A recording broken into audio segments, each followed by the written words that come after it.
praise the Lord po. Ang palakpak po na ilan ay para sa ating Panginoon. Amen? Amen po. Tunay nga na 3 days before Christmas. And I know that everyone is excited. Hindi lang excited dahil Christmas party, kundi excited tayo kasi we have the opportunity to celebrate the real reason for this season. So Christmas is all about giving. Our God gave us His only begotten Son, that whoever believes in Him shall not perish but have everlasting life. So yun yung sinicelebrate natin at nagtithank you, nagpapasalamat tayo sa Panginoon. At bilang pasasalamat, yung preaching kanina, give ourselves fully to the Lord. Amen po? Amen. Amen. So, may I call everyone to please stand? So, basahin po ulit natin yung ating pag-aaralan ngayong umaga, tanghaling tapat. So, ang ating pong aralin ay matatagpuan sa Mark chapter 6 verses 7 to 13. So, sabayan niyo po ako sa pagbasa ng salita ng Panginoon. And He called the 12 to Himself and began to send them out 2 by 2 and gave them power over unclean spirits. He commanded them to take nothing for the journey except a staff, no bag, no bread, no copper in their money belts, but to wear sandals and not to put on 2 tunics. Also he said to them, in whatever place you enter a house, stay there till you depart from that place.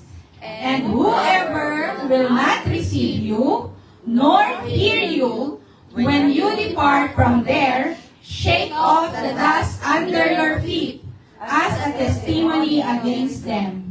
Assuredly, I say to you, it will be more tolerable for Sodom and Gomorrah in the day of judgment than for that city. So they went out and preached that people should repent. And they cast out many demons and anointed with oil many who were sick and healed them. Let's pray. Father, Lord, Father in heaven, we praise your name, O God. Our King, our Lord of Lords. Lord, today, search our heart, O God, na maging karapat-dapat kami, Panginoon, sa iyong harapan, O God. Lord, today, anoint your servant as your mouthpiece, O God. Nawa na ang mga salita mo lamang na nanggagaling sa iyo ang lumabas po sa aking mga bibig. And I pray, O God, na kaming mga makikinig, give us a soft heart, good soil, O God, to receive your word today, O Lord. Salamat po, Panginoon. This is all our prayer. In Jesus' name we pray. Amen. Amen and amen. So, pwede na po tayong umupo and let's sit back. Huwag po tayong matulog. Makinig po tayo sa salita ng Panginoon. Amen po. So our topic for today is entitled, Sending Out the 12 Apostles of Jesus Christ. So, recap lang po from our previous topic. Parang sa Mark chapter 5, kasi nasa chapter 6 na tayo, di ba? Meron tayong dalawang topic doon na kung saan yung first topic tinuro sa atin ng ating puting Pastor Jimmy na yung pinagaling, yung demon-possessed man. And after that, yung mga tao sa Gareneses, sinabi sa kanya na, no, ayaw ka namin dito, umalis ka dito. So that was the first rejection of the people, no, to Jesus Christ. After niya mapagaling yung demon-possessed man, pinaalis siya sa lugar na yon. Sabi sa kanya, umalis ka dito. So, the next naman na topic is yung about sa healing faith ni Pastor, tinuro sa atin ni Pastor Erson, na kung saan yung faith nung 12 years ng babae na dinudugo sa pamamagitan ng kanyang pananampalataya, sabi niya, mahawakan ko lang yung laylayan ng damit ni Jesus Christ ay gagaling na ako. And it's really happened to her. Nangyari yun sa kanya dahil sa, ano sabi ng Panginoon? Your faith has healed you. Amen po? Amen. So, yung healing naman na pangalawa is, hindi nga basta healing eh, binuhay niya yung patay. So, that's the power of God. Amen. Through our faith. Anong sabi niya dun sa, sa synagogue ruler? Sabi niya, do not be afraid. Only believe. So, kasi nga, sinabi sa kanya, ay, huwag mo nang papuntahin yung, si Jesus dun sa bahay mo, kasi patay na yung, yung anak mo. It's useless kung pupunta pa. Di ba? Pero ang sabi ni Jesus Christ sa, synagogue ruler, do not be afraid. Amen. Only believe. Amen. So, grabe grabe yung pananampalataya ng pareho na pinagaling ng Panginoon. So, kailangan po natin maniwala Amen. sa Panginoon. Tayo po ba'y naniniwala? Amen. Amen. Hallelujah. And last Sunday lang po, tinuro din sa atin yung the danger of familiarity. Which, kasi tayong mga Kristiyano, para sa atin tong word na to, na hindi dahil si Lord ay naparito para sa atin, tinuring niya, di ba sabi niya, I gave you the right to become children of God. Parang nami-misuse natin na tayo yung mga anak ng Diyos. I have all the right, Lord, kung ano yung meron ka, kung ano yung hilingin ko sa'yo, pagkakaloob mo sa akin. Parang, tapos, hindi na tayo nagpapray. Lord, alam mo naman yung kilala mo naman ako. Yung ganun na lagi tayo, di ba? So, yung familiarity na-abuse natin. So, wag daw pong ganon. Matuto tayo na yung reverent submission natin sa Panginoon is still the same the first day that we come to know Jesus Christ. Amen po ba? Amen. Amen. So, dun sa later part sa Mark 6, chapter 6, yung ending verse na tinuro sa atin ni Pastor, di ba sabi niya, and he marveled because of their unbelief. Grabe yung mga past na na topic sa chapter 5, grabe yung belief nila kay Lord, kaya sila ay napagaling. Pero dito naman, sa first few verses ng chapter 6, namangha si Lord dahil sa kanilang kawalan ng pananampalataya. So, nawa po tayo, kilalanin natin si Lord, pero wag po tayong, dahil kilala mo na si Lord, yung na tayo, as is ka na lang, di ba? Kampante na tayo, anak naman ako ni Lord so kahit anong gawin ko, di ba? Kahit anong gawin ko, anak naman ako ni Lord, hindi niya ako itatakwil. Pero ang totoo, nagiging kampante na tayo. Hindi natin alam, tayo mismo yung nagbibigay ng way sa demonyo para tayo ay manakaw. Amen po? So, kailangan po natin na mas kilalanin ang Panginoon, mas maging intimate ang ating relasyon sa Panginoon, at bigyan talaga natin ng effort and time to be with the Lord. And praise the Lord kasi nandito tayo. The moment na nandito tayo, we give time and effort to the Lord, yan yung hinahanap ng Panginoon. Amen po? Amen. Amen. So, pumunta na po tayo sa ating outline. There are 5 instructions of being sent. So, maalala po natin sa chapter 1 pa lang ng Mark, chapter 1 verse 14 ay sinabi na ng Panginoon kung bakit niya tinawag yung kanyang mga disciple. So, ayan, yung ating outline first is draw strength in partnership, total dependence on God, serving with contentment, must be discerning and passionate to truth. So, itatopic po natin yan one by one. But before we go on to our outline, or before we topic the instruction that Jesus had given to His disciples, in Mark chapter 1, sinabi po ng Panginoon doon na verses 14, "Come follow me," Jesus said, "and I will make you fishers of men." So, ito po yung sa chapter 1, is tinawag niya yung mga disciples niya, yung 12 disciples of Jesus. And sa Mark chapter 3 verses 14, He appointed 12, designated them apostles apostles that they might be with Him and that He might send them out to preach. So, ito po yung reason kung bakit tinawag niya ang kanyang mga disipulo para po sila ay i-send out later to preach the gospel. Amen po. So, Amen. dahil po dyan, eto na po ngayon yung ating topic. So now, is the time to send them out. For almost 2 years na sila po ay tinuruan, nakasama araw-araw ng Panginoon. Ipinakita niya sa kanilang mga disipulo kung paano mabuhay ang isang Kristiyano. No? Sila po ay natuto kay Jesus Christ nung time na yan. So sila po ay nagpa-disciple and now they will go out to preach. So almost 2 years po silang nag-aral. So hindi po pwede na, ay, pumunta na ako ng 4 Sundays sa church, pwede na ako, Lord. So hindi po pwede yon. Kasi yung mga disciples nga po ni Jesus Christ, no, everyday nakasama niya after na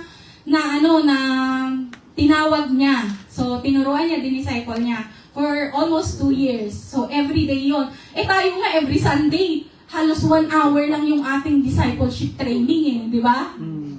Tapos minsan natutulog lang sa klase.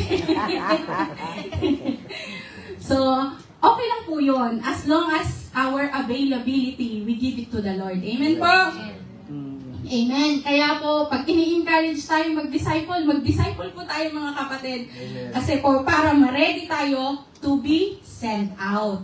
Ayan. So, yung mga disciple ni Jesus Christ, nagpaturo nga sila So, hindi po basta-basta na, ay, Lord, send me, use me.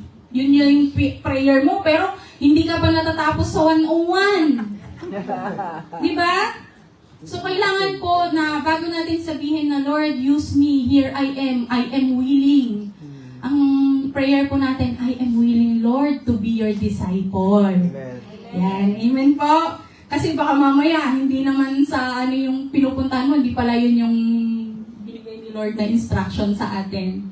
So, kaya po siya nagbibigay ng instruction for us to follow. Sino dito yung nag-exam, basta ka na lang sinagot, hindi mo binasa yung instruction? Di ba? Ang mangyayari, lahat mali.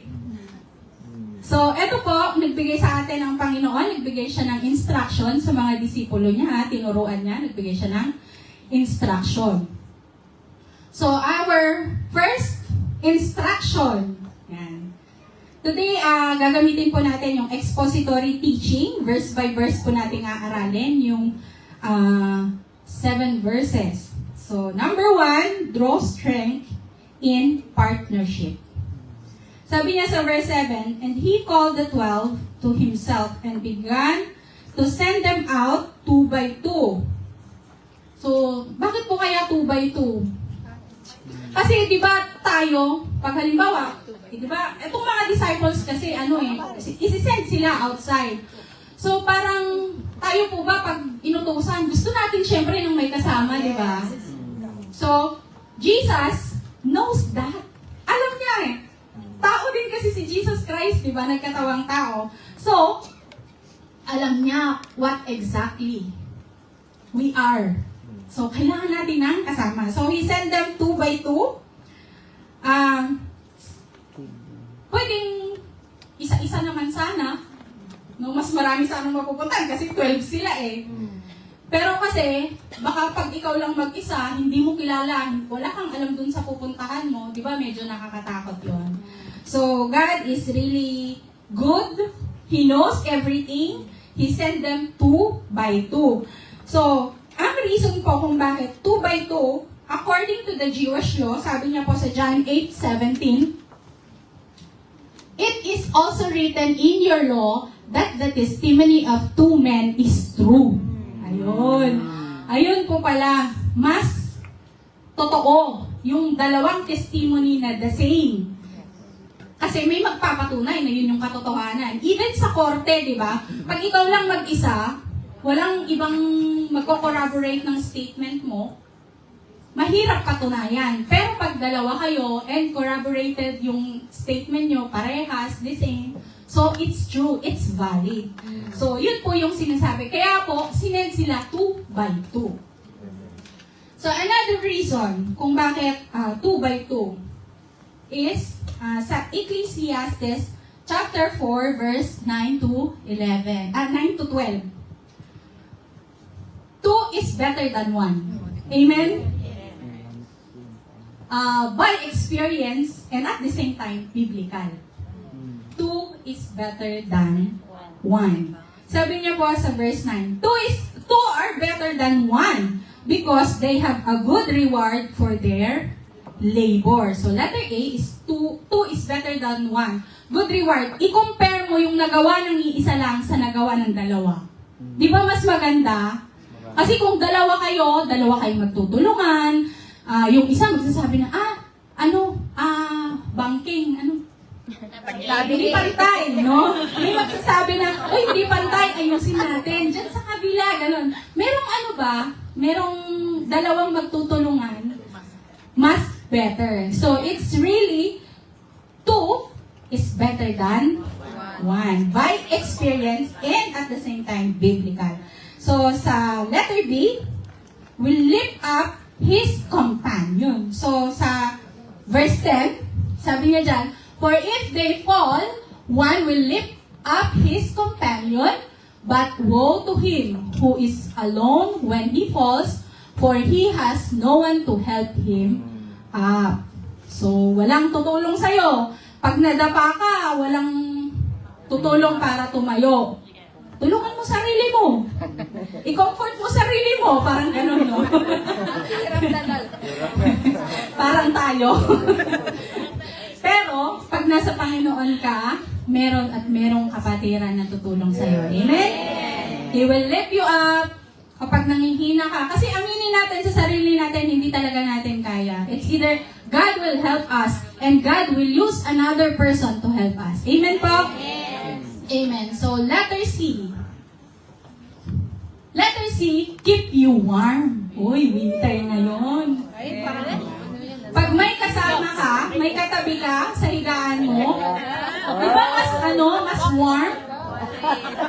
Pag Christian tayo, hindi lang po sa mag-asawa na gano'n. Pero, especially tayo mga OFW dito, tayo lang mag-isa sa bahay ng ating mga amo. Pero pagdating ng Sunday, makita mo pa yung kapatiran. Di ba iba yung warm na binibigay sa atin? Di ba po? Amen? Amen. So parang hindi sila nag-a-agree. Pero iba po talaga ang binudulot ng Christian partnership.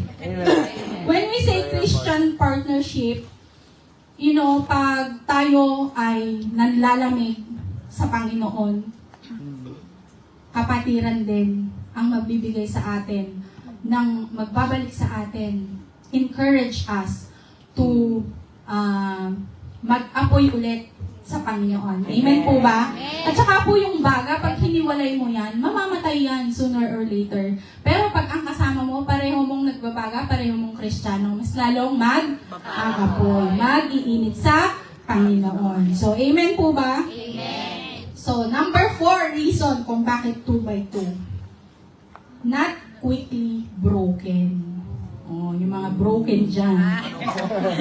So, pag may kapartner ka, or kahit po yung sinulid, i-compare natin sa sinulid, di ba? Pag single strand lang siya ng sinulid, madaling mapunit or mapigtas. Pero pag double yung ginamit mo, di ba, mas matibay? Mas matibay kung 3 or 4. Kaya nga, di ba, pag nag-evangelize tayo, sinesend tayo, 2x2 or 3 or 4. Pag marami kasi kayo, mas matibay. Amen po? So sabi niya sa verse 12, though one may be overpowered by another, two can withstand him.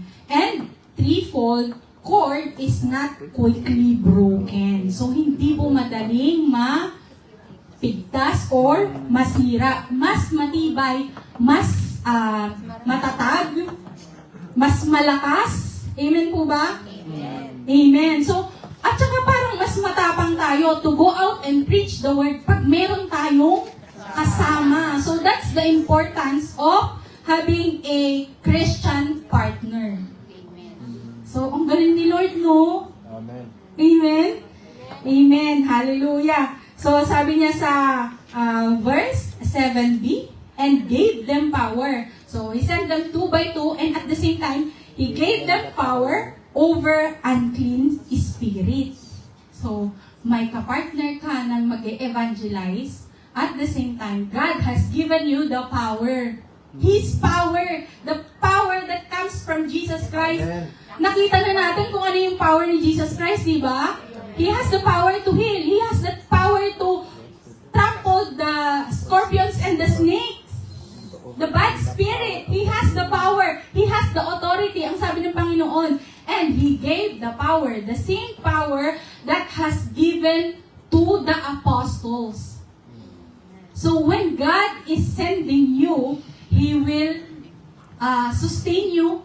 He will give you power. Sasamahan ka ng Panginoon. The power and authority means ability to do so.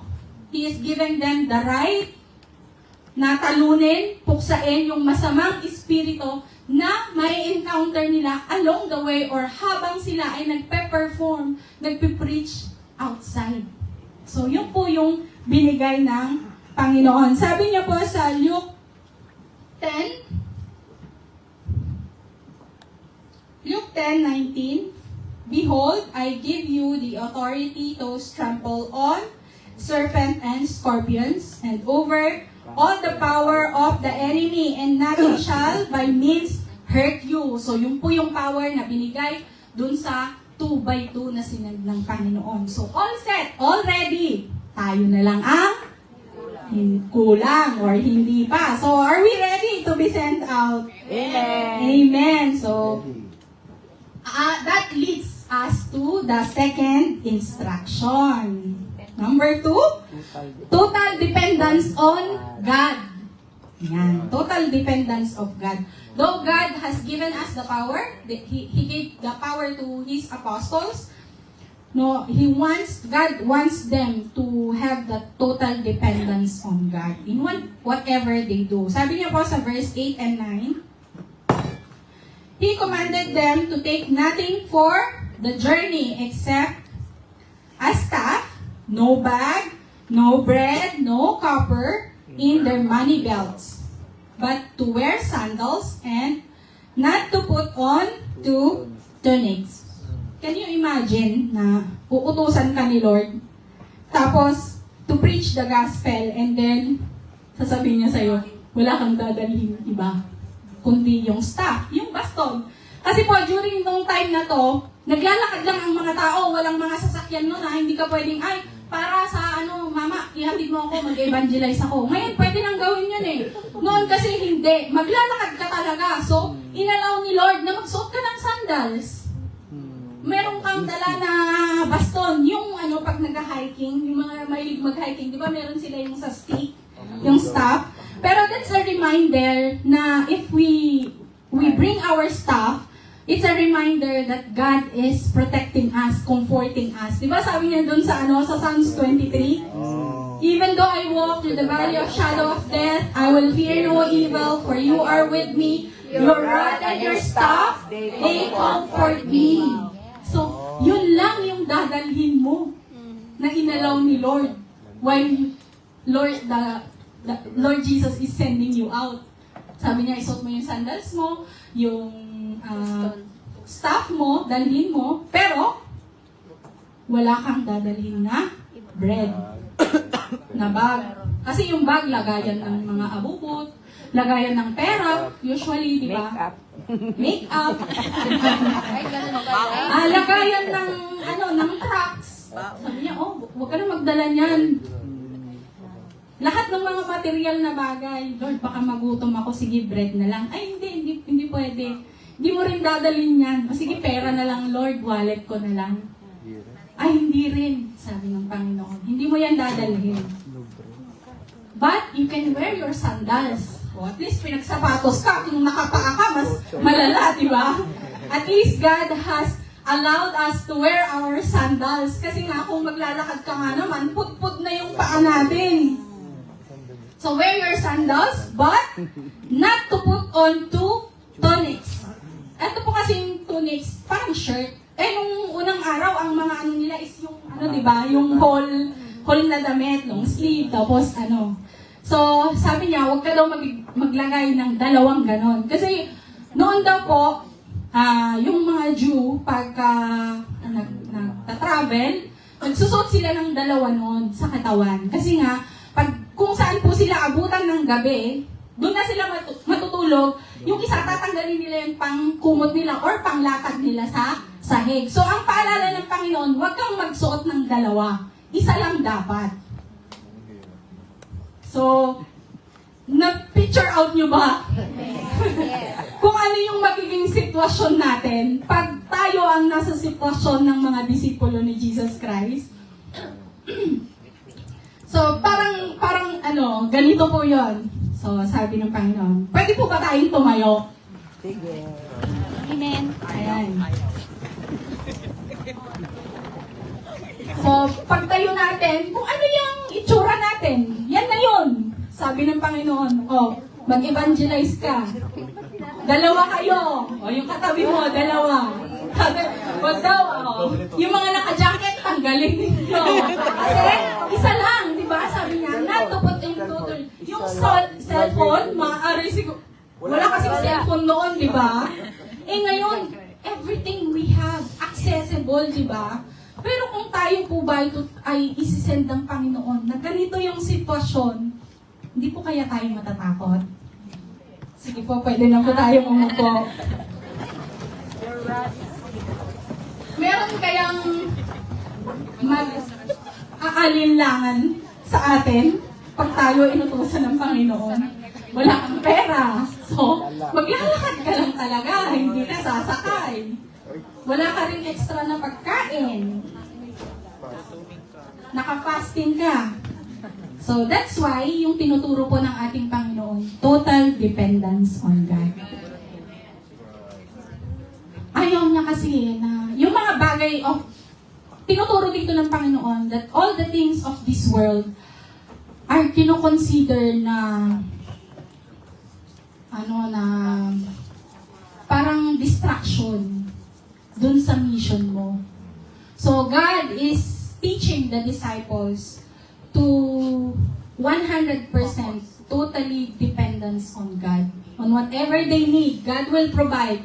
Pero hindi ka magdadala. So, sabi nga ng Panginoon sa Matthew 6:31, sa Tagalog.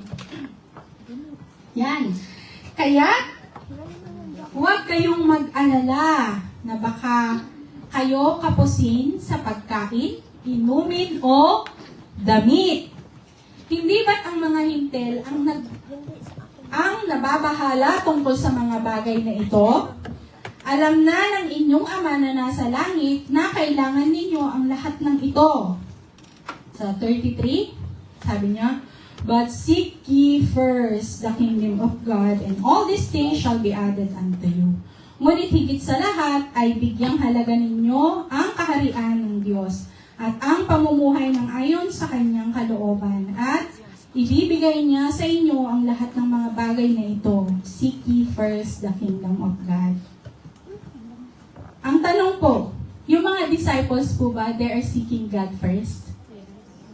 Amen. Kasi they are willing to be sent out eh. Nung tinawag pa lang sila, willing na sila eh, di ba? Sumunod na sila. So they are seeking God first. Ang pangako ng Panginoon, pag inunaw mo ang Panginoon, all these things shall be added unto you. Hindi ka na dapat mag-worry kung wala kang kakainin, kung wala kang isusuot na damit. God will provide everything. Ano ba yung kasali? Hindi kasali sa all.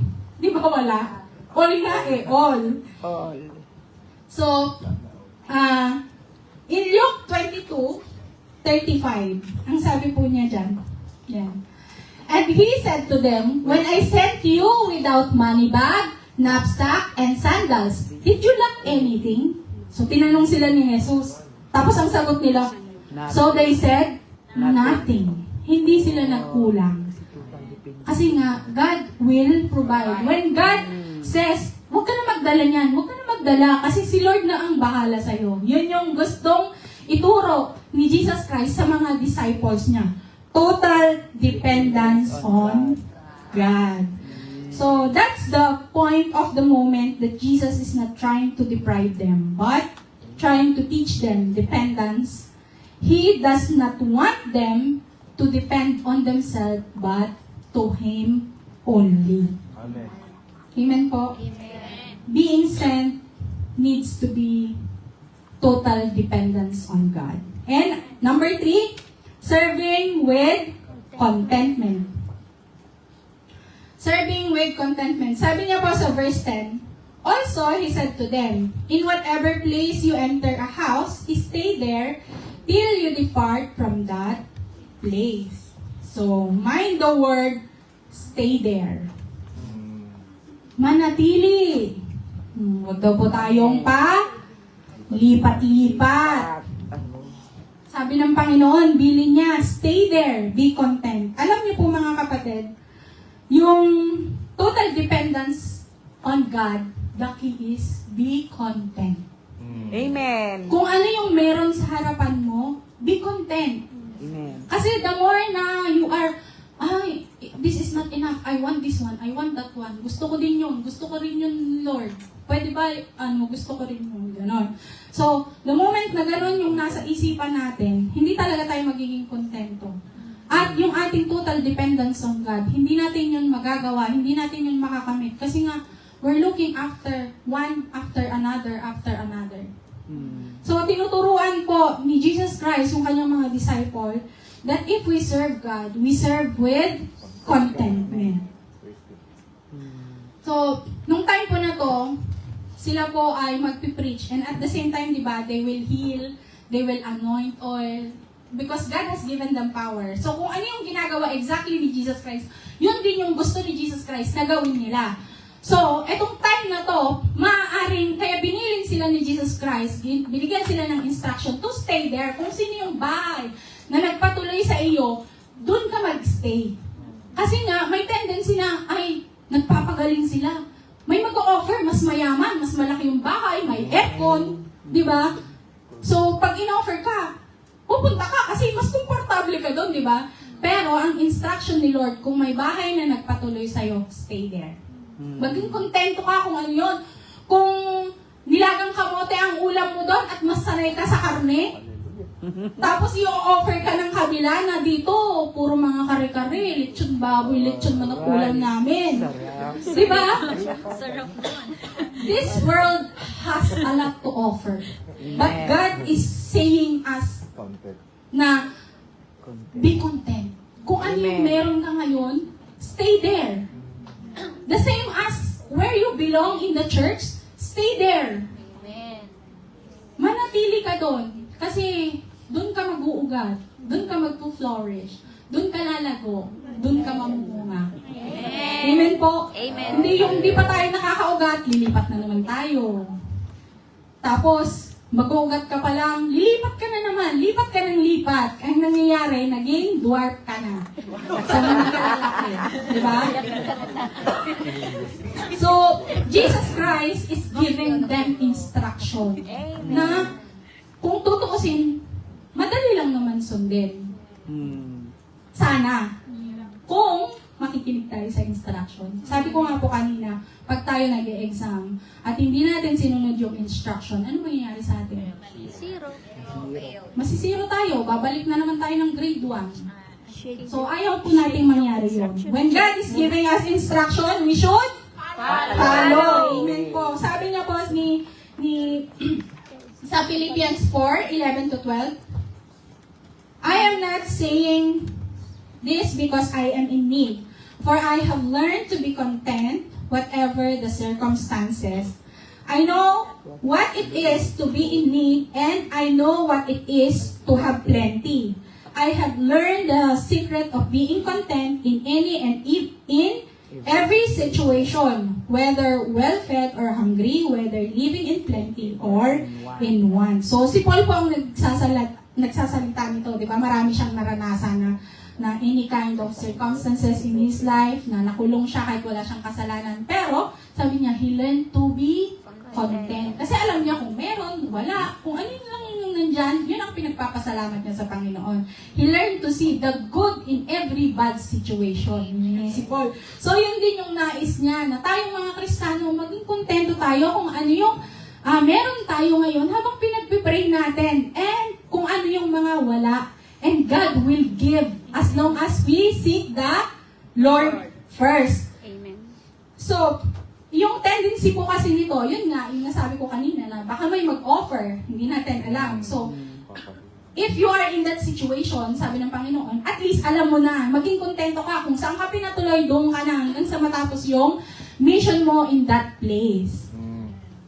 Manatili tayo. Mag-focus tayo sa mission, hindi yung dun sa kulang kung ano yung wala pa tayo. Amen po? Amen. So, number 4. Since tayo ay tinuruan ng Panginoon to be content, hindi lang po yun ang binigay niyang instruction. We must be discerning. Yan. Discerning. Sa verse 11, and whoever will not receive you, nor hear you, when you depart from there, shake off the dust under your feet, as a testimony against them. Assuredly, I say to you, it will be more tolerable for Sodom and Gomorrah in the day of judgment than for that city. So, dito po sa first part ng 11, whoever will not receive you, nor hear you, kung yung bilin ni Lord sa third instruction is be content kung nasaan ka, doon ka na. Pero meron naman siyang sinabi dito sa 11 na whoever, na tayo maging discerning tayo, kahit pinatuloy tayo, pero kasi ang mission natin is to preach the gospel, di ba? Pinatuloy na tayo, pero hindi naman tinatanggap yung pinipreach natin. Hindi naman sila naniniwala kay Jesus Christ. Ang sabi niya, you must be discerning. Pag hindi nila tinanggap yung pinipreach mo at hindi nila pinaniwalaan, ang sabi ng Panginoon, depart from that place. Umalis ka daw. And next, shake off the dust of your feet. Alam niyo po dito sa Matthew, yung version po ni Matthew, chapter 10, verse 11 to 13. So, ito po yung version ni Matthew. Sabi niya, whatever town or village you enter, search there for some worthy person and stay at their house until you leave.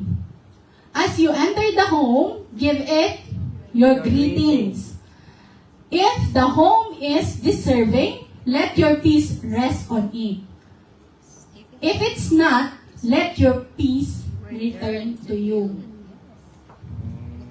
So sabi po ng Panginoon, kapag po hindi nila tinanggap si Jesus Christ, kasi siya yung pinipreach mo, siya yung reason kung bakit ka nandoon, leave that place. Shake off the dust of your feet. Di ba pagpapasok tayo sa bahay, di ba nagpapakpag din tayo? For the reason na tatanggalin mo yung dirt sa paa mo, para hindi siya masama sa loob ng bahay na pupuntahan mo. So, ganun din po yung sinasabi ng Panginoon sa atin. Move on. Shake off the dust of your feet and step forward. Umalis ka doon kasi wala namang pilitan. Never naman tayong pinilit ng Panginoon. Ay, paniwalaan niyo ako ang Diyos. Wala namang ganun. Amen. So, He preached the gospel. It's all up to you kung maniniwala ka o hindi. Pero ang bilin ng Panginoon sa mga disipulo niya, pag pinaniwalaan, stay there. Pero pag hindi, umalis ka. Parang ganito na lang yan. Kung yung friend mo, nag-preach ka or sinabi mo yung good news sa kanya at hindi kanya pinaniwalaan, huwag mong pilitin. Di ba yung iba? Pinahin mo, tas dalhin mo sa church. Yes, you can do that. Pero, ang sinasabi ng Panginoon dito, you should discern when to stop and when to move on. Dapat maging discerning din tayo. Kasi alam mo naman, yung napipilitan lang kaysa dun sa hindi. God doesn't want, He never force us to believe Him. Di ba po? So, ganun din yung gusto niyang ibigay na instruction sa mga disipulo niya. We must be discerning. Yung sa Matthew nga po, di ba, you are able, pagpasok mo dyan sa bahay na yan, you are able to feel the peace from the Lord. Amen po. Na kahit hindi mo kilala, kahit nga sa kausap pa lang natin, di ba, the Spirit is telling us that this person needs Jesus. Meron po yung discerning na gano'n, di ba po? Alam ko na feel nyo yan every time tayo ay humahayo. So, the same discerning na binigay ng Panginoon or na ini-instruct ng Panginoon sa mga disipulo niya. Ang paalala ng Panginoon, whoever rejects you, rejects me. Sabi po niya sa John 12:48, there is a judge for the one who rejects me and does not accept my word. The very words I have spoken will condemn them at the last days. So, nung sinabi ng Panginoon, pag hindi nila inaccept yung word from me, leave that place, shake off your sandals, your feet. Alam niyo po yung pag-shake off ng sandals is a Jew custom noon. Na sinasabi nila na pag sila ay pupunta sa land ng mga Gentile, bago sila pumasok sa land ng mga Jews, kailangan i-shake off nila yung kanilang sandals. Just to show that Gentiles are dirty. We don't want the dirt to come in our land. No, a separation between bad and good. Parang good, yun yung custom nila. So dito, sinabi ng Panginoon na gawin mo yan. Kasi there's always a separation ng mga believers and unbelievers. So yun yung gustong iparating ng Panginoon. At the same time, ito yun. Sabi niya na, it is more tolerable than Sodom and Gomorrah. Yung nangyari sa Sodom and Gomorrah, nanilipol sila ni Lord dahil sa wickedness. So yun exactly, mas tolerable pa nga daw yun. Yun yung sabi niya sa verse natin, di ba? Kesa dun sa mga judgment na mangyayari sa kanila if you reject Jesus Christ. So, ang mangyayari po mga kapatid, pag ni-reject tayo, huwag sasama yung loob natin.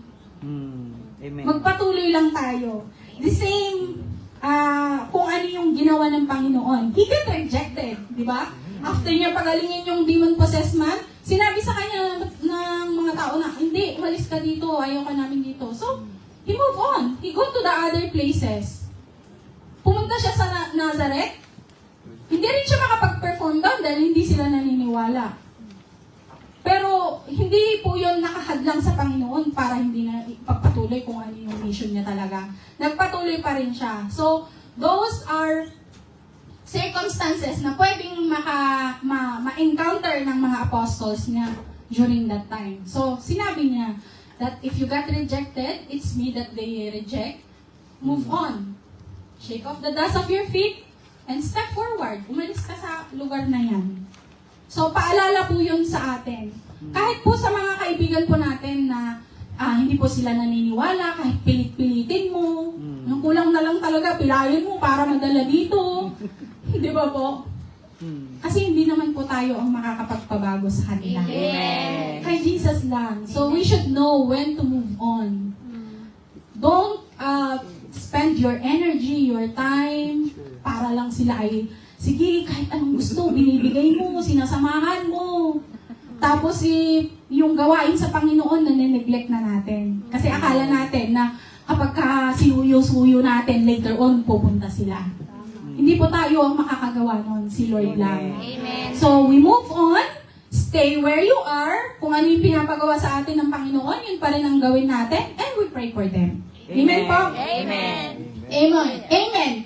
So, Jesus, even he got rejected, sinasabi niya na sa mga disipulo niya na even you get rejected also, just move on. So, gawin pa rin natin kung ano yung mission. We should focus on the mission and not on the rejection that we may encounter. Amen. Amen po? Amen. So, number 5 na instructions ni Lord sa mga disciples niya is passionate to truth. So they went out and preached that people should repent. So, eto yung palagi nating sinasabi pagka tayo ay nag-evangelize. And also, we learn from Pastor Melden that we should teach the people or tell the people that we should repent. May mga tao talaga na hindi rin naniniwala na, totoo ba yun na na-inherit natin yung kasalanan ni Eva at yan ni Adan? Yung kasalanan nila yun eh. Hindi sila naniniwala doon. But the mere fact na tayo mismo sa sarili natin, nung pagkabata nga natin, natuto na tayong magdamot, wala naman nagtuturo sa atin. Di ba po? So, ibig sabihin, kahit hindi ka maniwala na na-inherit mo yung kasalanan na yon for yourself, tayo mismo, nagkakasala tayo. Maliit man at malaki, it's just one sin. Isa lang na kasalanan natin ang makakapaglagay sa atin sa impyerno. But, that's why we need to repent. It's really a bad news na tayo ay makasalanan. But there is a good news. John 10:10, sabi niya, the thief comes to steal and to kill and destroy. But I, sabi ng Lord, have come so that you may have life and have it to the full. Amen po. Sabi niya po sa Mark 1:4, chapter 1, verse 4. So, the same po na John the Baptist, di ba, nag-preach din siya. So, the same billing, instruction ni Lord sa mga disciples niya to preach. John came baptizing in the wilderness and preaching a baptism of repentance for the remission of sin. So, kailangan po talaga nating sabihin na ang taong likas na tayo'y makasalanan at kailangan nating magsisi sa ating mga kasalanan. Tanggapin si Jesus bilang Panginoon at tagapagligtas ng ating buhay. And after that, our conclusion in chapter 13. After that, repentance, comes healing, anointing, people being free from evil. Lahat po ba tayo ay pinalaya ng Panginoon? Amen! Amen! Amen! Amen! So, sabi niyo po sa verse 13 for our conclusion, and they cast out many demons and anointed with oil many who were sick and healed them because God gave them the power and authority. So, sabi niya po sa verse 7, the same power that Jesus has, He has given them power. Ay, wala dyan. He has given them power to